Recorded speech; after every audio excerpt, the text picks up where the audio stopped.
Hello and welcome to Broadcasting Scotland. It's Wednesday the 11th of May. I'm Andrew Wilson and this is Scotland at 7. First this evening I have the latest daily update from Ukraine on day 77 of the illegal Russian invasion, and then I will take a look at today's headlines from Scotland and around the world. Ukrainian forces have retaken villages in the Kharkiv region, President Volodymyr Zelensky has said in his nightly address.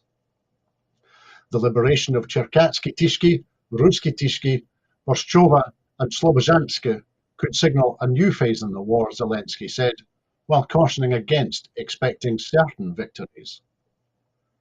Belarus has said it will deploy special operations troops in 3 areas near its southern border with Ukraine. The self-proclaimed Belarusian president, Alexander Lukashenko, said Moscow had agreed to help Minsk produce missiles and warned Belarus could inflict unacceptable damage on the enemy. The number of civilians killed in Ukraine since the beginning of the war is thousands higher than official figures, the head of the UN's Human Rights Monitoring Mission in the country said. The official UN civilian death toll in Ukraine stands at 3,381, as well as 3,680 injured. Prime Minister Boris Johnson is visiting Finland and Sweden today as they consider whether to apply for NATO membership. Ukrainian officials said that they have found the bodies of 44 civilians in the rubble of a 5-story building that was destroyed in March in Izium, about 120 kilometers from Kharkiv. The US House of Representatives has approved more than $40 billion more aid for Ukraine. The legislation was due to go to the US Senate, with hopes high for its successful passage. Vladimir Putin will turn to more drastic means to achieve his objectives in Ukraine, potentially triggering his resort to using a nuclear weapon, the US Director of National Intelligence has said. Avril Haines told the Senate Armed Services Committee that the Russian president was preparing for prolonged conflict in Ukraine and that his strategic goals have probably not changed. The UN General Assembly has voted overwhelmingly for the Czech Republic to replace Russia on the top human rights body. Ukraine has said it will suspend the flow of gas through a transit point that it says delivers almost a third of the fuel piped from Russia to Europe through Ukraine. GTSU, which operates Ukraine's gas system, said it would stop shipments via Sokranivka from Wednesday, declaring force majeure, a contract clause invoked when a business is hit by something beyond its control, Reuters has reported. Russia's Gazprom said this would be technologically impossible. 4 Russian regional governors reportedly resigned on Tuesday as the country braces for the impact of economic sanctions. The heads of the Tomsk, Saratov, Kirov and Mariel regions announced their immediate departure from office, while the head of the Ryazan region said he would not run for another term. Ukraine has been voted through to the grand final in the Eurovision Song Contest. At the end of their semi-final performance, the folk rap group Kalush Orchestra thanked viewers for supporting Ukraine amid the Russian invasion. And the number of Ukrainians who have fled their country since Russia's invasion on the 24th of February is now approaching 6 million, according to the United Nations. 3 Russian prisoners of war accused of targeting or murdering civilians and a soldier who allegedly killed a man before raping his wife are set to be in the dock in the first war crime trials of the Ukraine conflict, the Ukrainian Prosecutor General has revealed. More than 10,700 crimes have been registered since the war began by the Office of Ukraine's Prosecutor General, led by Irina Venediktova, and a handful of cases have now been filed or are ready to be submitted in what marks a watershed moment 2 months into the war. Vadim Shishimarin, a 21-year-old commander of the Kantemirovskaya tank division, who is currently in Ukrainian custody, is expected to be the first to face trial over his alleged murder of a 68-year-old man.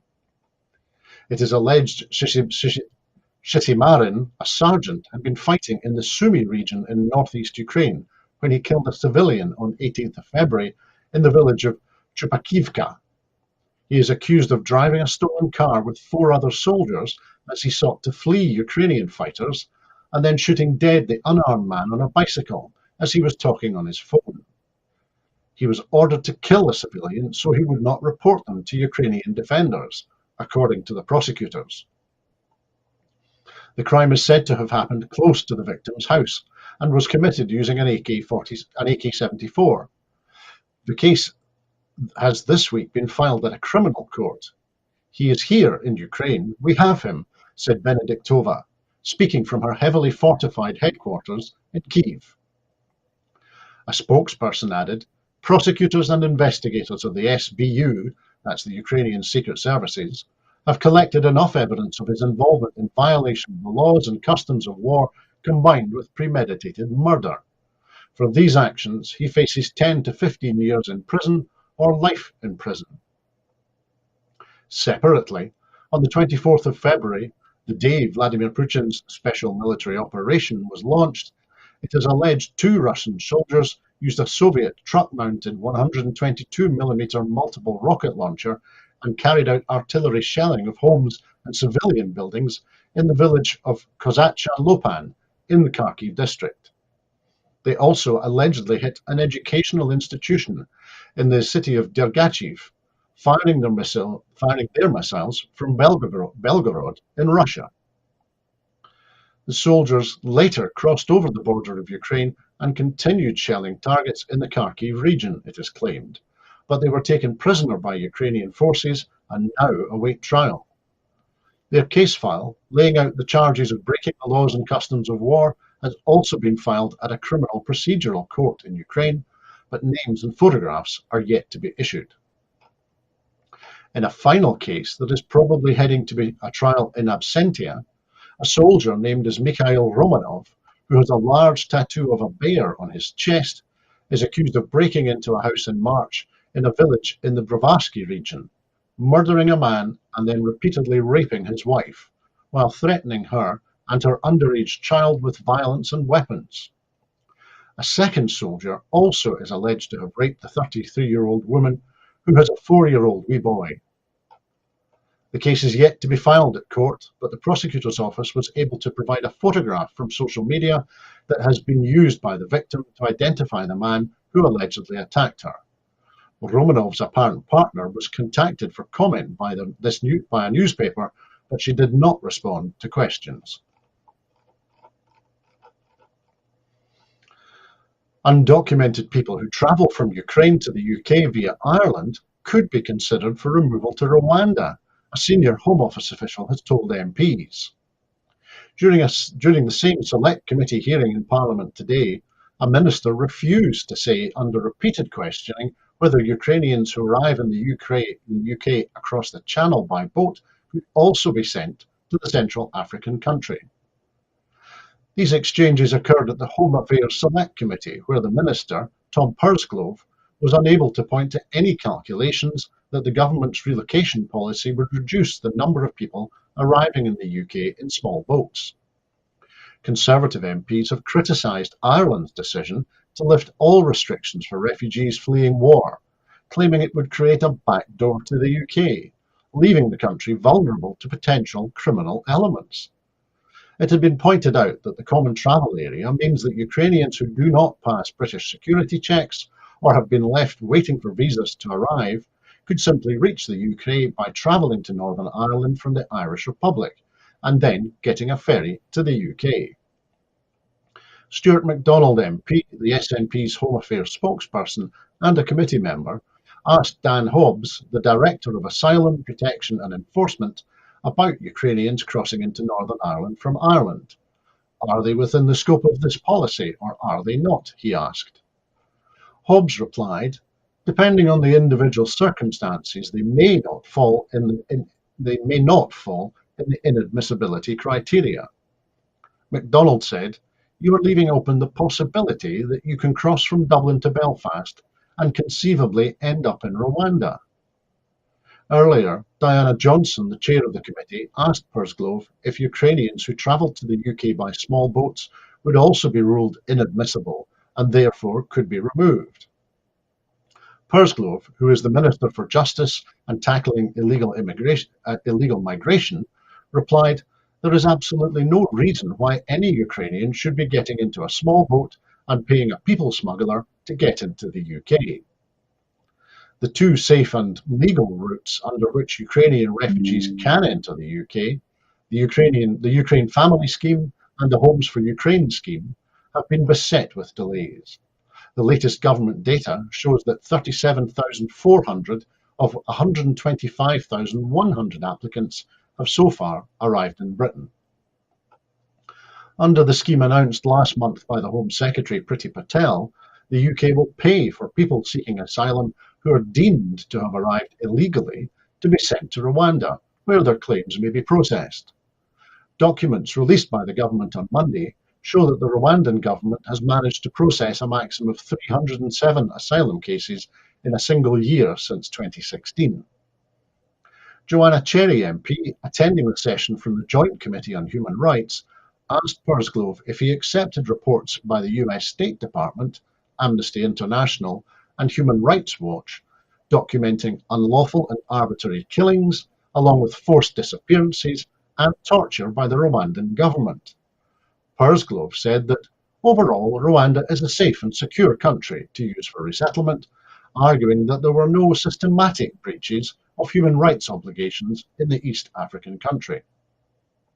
The UK government announced on Monday that the process of removing people to Rwanda would begin over the next few weeks. Al Jazeera has accused Israel of deliberately killing one of its reporters during a firefight between Israeli security forces and a Palestinian gunman in the occupied West Bank town of Jenin. Shireen Abu Akleh, 51, a Palestinian American and one of the Arab world's best-known journalists, who had covered the conflict for decades, was shot in the head on Wednesday morning and taken to hospital in critical condition. She had been covering a military raid in the Jenin refugee camp, a stronghold of the Palestinian Fatah movement and a historical flashpoint in the Israeli-Palestinian conflict. Abu Akleh was wearing a helmet and body armor clearly marked press. The Qatar-based television network said her colleagues at the scene said the veteran reporter was shot by Israeli forces. Al Jazeera called on the international community to hold Israeli forces accountable for their intentional targeting and killing of Abu Akleh. In a blatant murder violating international laws and norms, the Israeli occupation forces assassinated in cold blood Al Jazeera's correspondent in Palestine, it said. Satha Hanayasha, a journalist for the Quds news network who witnessed the incident, said, "Even after she fell to the ground, the fire did not stop, and none of us were able to reach her. A guy was finally able to reach us. He helped me and started pulling her. We were a group wearing press gear, and Shireen was even wearing the helmet. So it is obvious that the one who shot her meant to hit an exposed part of her body. This is an assassination."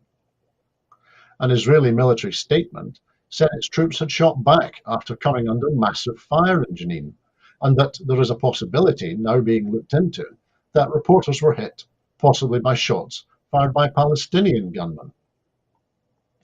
The Palestinian Health Ministry confirmed Abu Akleh's death and said a second reporter, the Al Jazeera producer Ali Samodi, was also wounded. "We were there to cover the events in Jenin camp. All of a sudden, the Israelis opened fire at us. They didn't ask us to leave or stop. The first bullet hit me, the second one hit Shireen. There were no resistance fighters around us. If there were, we wouldn't have been in that area," Samodi told the New Palestinian from hospital. The Palestinian Authority president, Mahmoud Abbas, said he held the Israeli military fully responsible for her death. Violence has surged in Jenin in recent weeks, and Israeli security forces have stepped up operations in the area. 3 Arab Israelis and 28 Palestinians have died, among them Abu Akleh, an unarmed woman, and 2 apparent bystanders, as well as the perpetrators of attacks and Palestinian gunmen fighting with Israeli forces during the raids. In April, UK-based lawyers with the International Federation of Journalists filed submissions to the International Criminal Court alleging a systematic targeting of journalists by Israeli forces. At least 144 Palestinian journalists have been wounded by Israeli forces across the Gaza Strip, West Bank and East Jerusalem since 2018, hurt by live fire and rubber bullets, as well as stun grenades, tear gas and beatings with batons, according to Reporters Without Borders. Abu Akleh was well known across the Arab world from the 1980s onwards for her reporting during the First and Second Intifadas, or uprisings, against the Israeli occupation and Israeli-Palestinian affairs since. She had worked for Al Jazeera since 1997. The Equalities Minister, Christina McKelvey, has reiterated her grave concerns over UK government plans to change the Human Rights Act, arguing that its safeguards are an essential feature of a democratic society founded on the rule of law.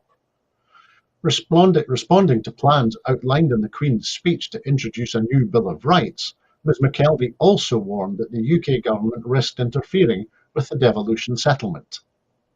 She said, "The Human Rights Act has successfully protected rights and freedoms across the whole of the UK for more than 20 years. We will continue to robustly oppose any attempt to replace it with a Bill of Rights. The safeguards provided by existing legislation protect every member of Scottish society. They are an essential feature of a democratic society founded on the rule of law.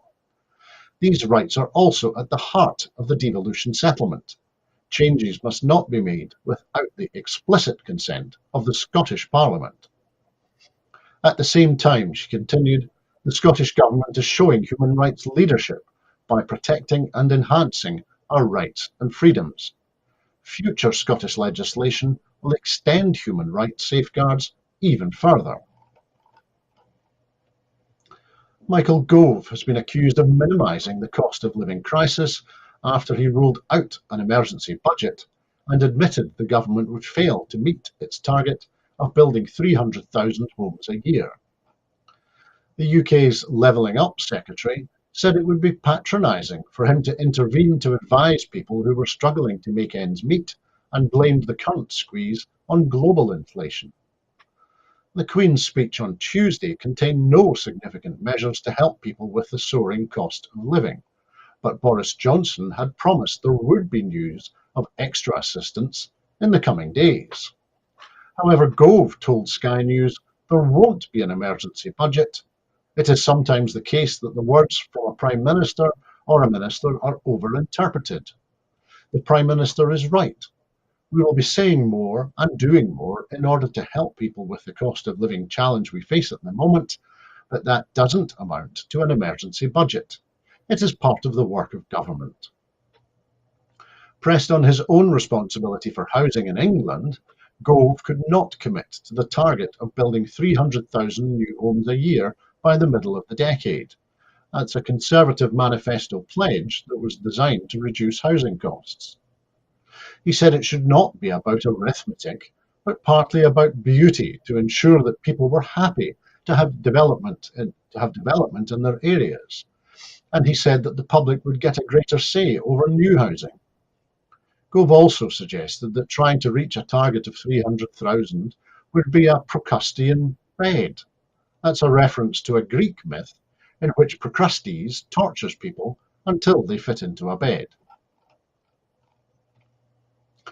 A new report has issued a stark warning that around 1.5 million households across the UK will struggle to pay for their food and energy bills.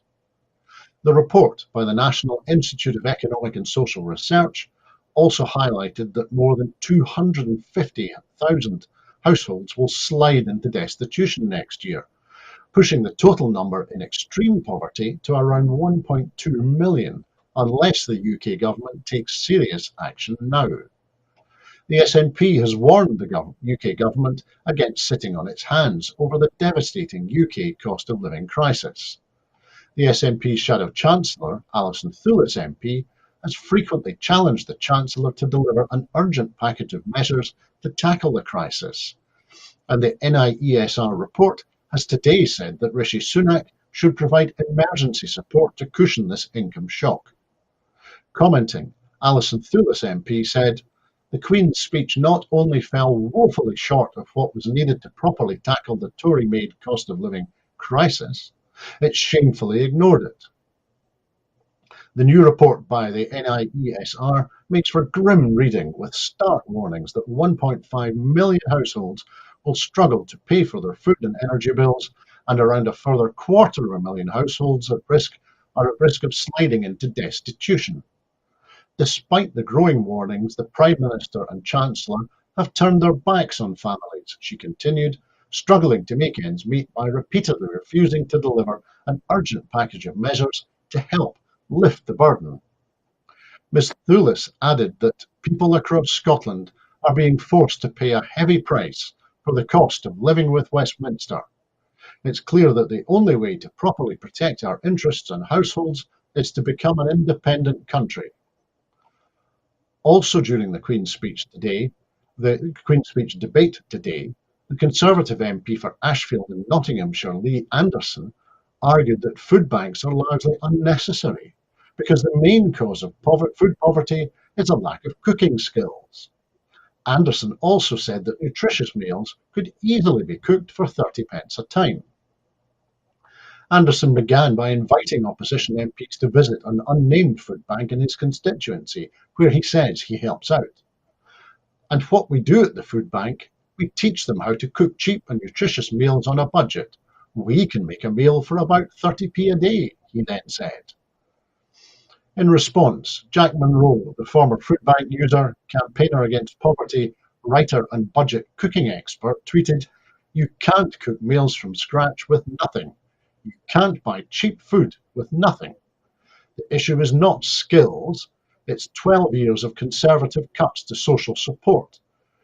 She said, "The square root of fuck all is always going to be fuck all, no matter how creatively you're told to dice it."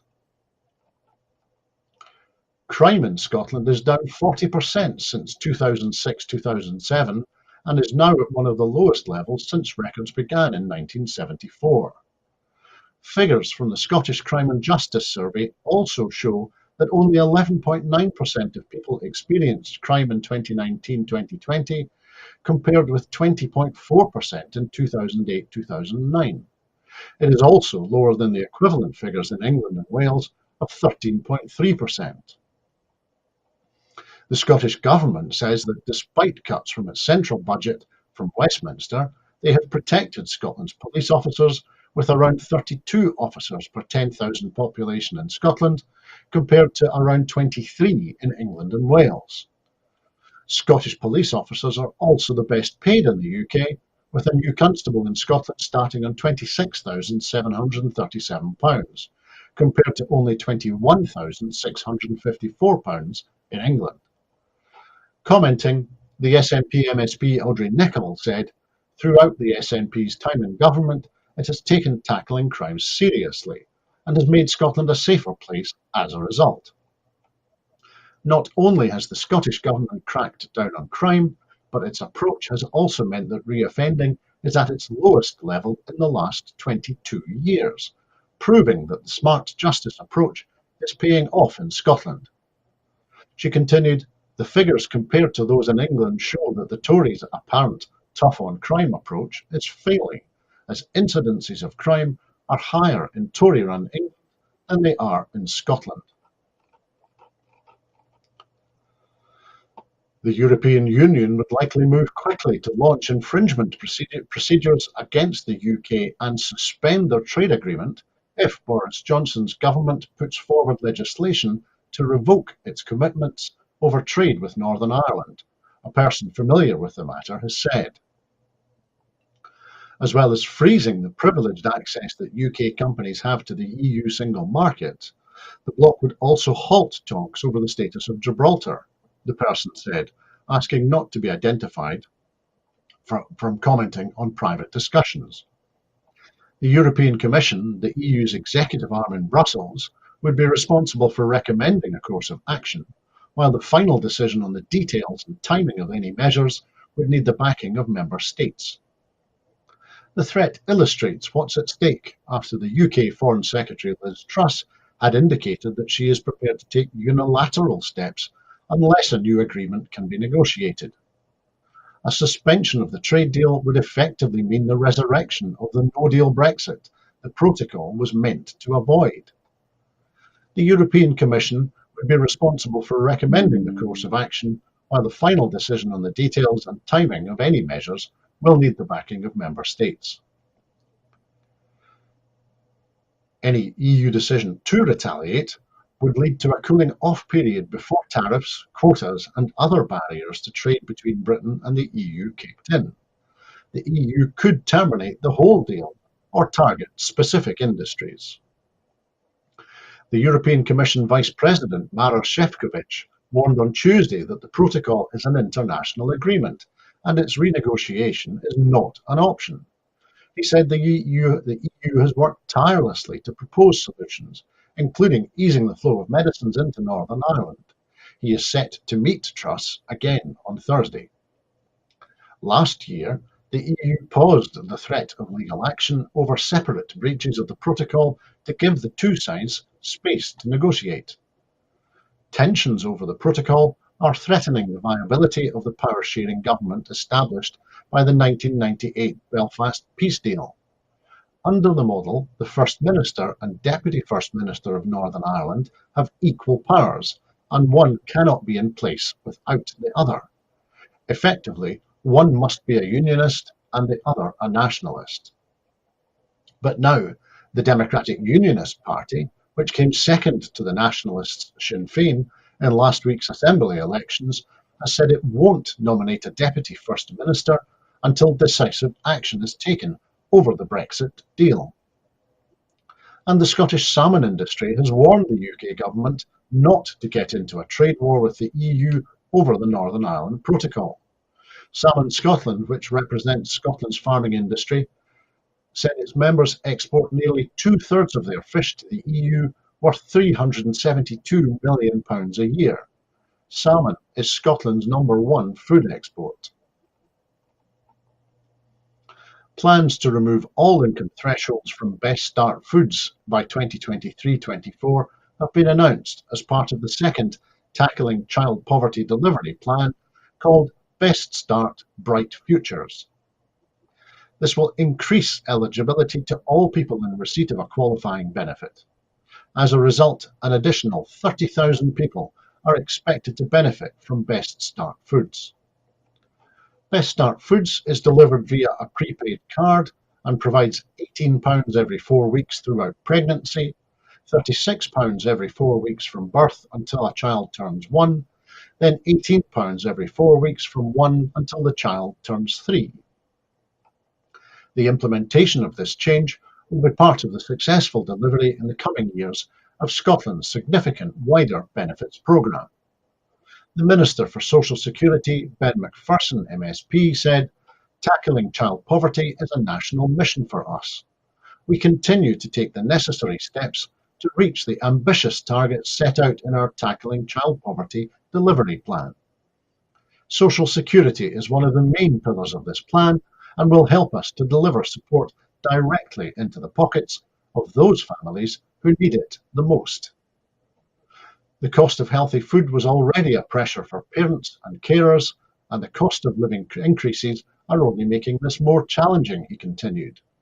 We will remove the income thresholds for Best Start foods so that around 30,000 additional people who receive tax credits or certain other benefits will be able to receive Best Start foods by the end of the financial year 2023-24.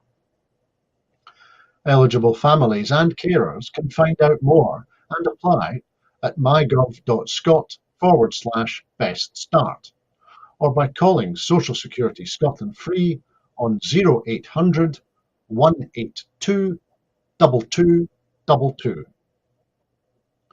Best Start Foods is part of a package of 5 family payments. By the end of 2022, the Scottish Government's package of 5 family payments for low-income families will be worth up to a maximum of £10,000 by the time a family's first child turns 6, and £9,700 for second and subsequent children.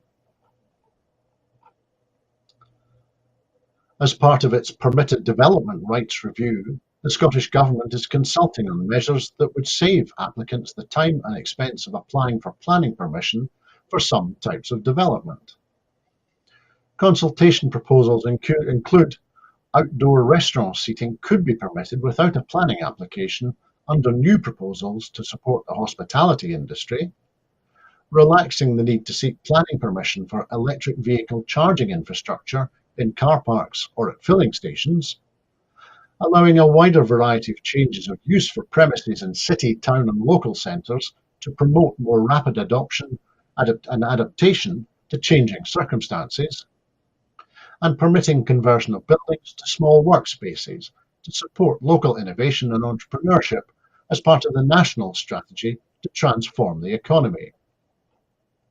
The Planning Minister, Tom Arthur MSP, said, "The pandemic has highlighted that use of outdoor spaces can help bolster our hospitality industry and make city, town and local centres feel more welcoming and vibrant. I encourage local businesses and communities to submit their views on these proposals to relax planning requirements."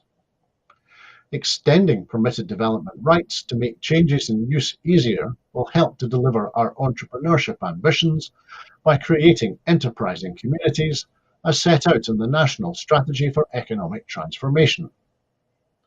Proposals to support the extension of the charging network reflect the significant growth in electric vehicle ownership forecasted for the coming years and the vital role of electric vehicle owners in helping Scotland reach net zero by 2045. And that was our final item this evening. In making these programmes, Broadcasting Scotland relies on the support of viewers and others who value our distinctive approach to news, current affairs and culture. Please help us continue to make these programmes, to continue to develop the station and to make new programmes for you. If you would like to support us, then please subscribe or donate to Broadcasting Scotland. You will find the link to do that on the screen now. There are other ways in which you can contribute to our work. If you would like to volunteer to work with Broadcasting Scotland, either behind the scenes or in front of the cameras, or in any other way that helps our work and promotes the station, then please visit our website, www.broadcastingscotland.scot, and send us a message there. You can also find us on Facebook by searching for Broadcasting Scotland and on Twitter @BroadcastScot. Meantime, we will be here tomorrow evening at 7, so please tune in and join us then. Thank you to everyone who has been watching this evening. And so that's the way it is at very nearly Scotland at 7:33. I hope that you can join us again soon here on Broadcasting Scotland. You can have a look at our final presentation of the results from last Thursday's Scottish elections as we play out this evening. Bye-bye.